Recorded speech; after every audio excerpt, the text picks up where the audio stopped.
रावी एक 22 साल का लड़का था जो हाल ही में शहर से एक गांव में शिफ्ट हुआ था। गांव का नाम था भानगढ़पुर।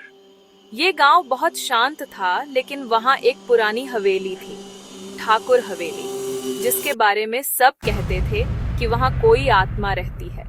उस हवेली में मत जाना, वहां खिड़की से एक औरत झांकती है, लेकिन वो जिंदा नहीं है। रवि को इन बातों में विश्वास नहीं था।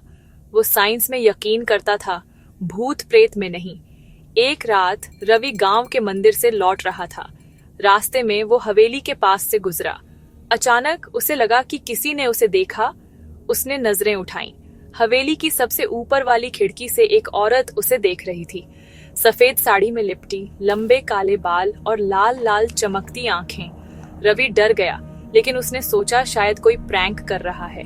खिड़की खोलो, मैं बाहर आना चाहती हूँ। रवि नींद से उठा, पसीने से भीगा हुआ था। उसने सोचा ये बस एक सपना है, मगर अगली रात फिर वही सपना और फिर अगली रात। अब ये हर रात होने लगा था।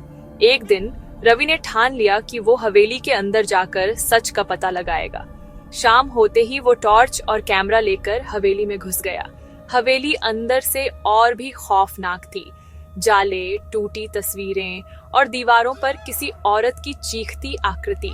फिर वो उसी खिड़की वाले कमरे में पहुंचा। जैसे ही उसने दरवाजा खोला, वहां एक कुर्सी पर वही औरत बैठी थी। सफेद साड़ी, लाल आंखें, लेकिन चेहरा अधूरा। तू आ ही गया, मैं तेरा ही इंतजार कर रही थी। अब तू भी यहीं रहेगा। रवि ने भागने की कोशिश की, मगर दरवाजा अपने आप बंद हो गया। हर तरफ अंधेरा छा गया और फिर सिर्फ चीखें, रवि की चीखें। रवि कभी नहीं लौटा। लोग कहते हैं हवेली की उस खिड़की पर अब दो चेहरे दिखते हैं, एक औरत का और एक लड़के का। जो कोई भी उस हवेली के पास से गुजरता है, उसे महसूस होता है कि कोई पीछे से देख रहा है। खिड़की खोलो। अगर तुम कभी भानगढ़पुर जाओ तो हवेली के पास मत जाना, वरना अगला चेहरा तुम्हारा हो सकता है।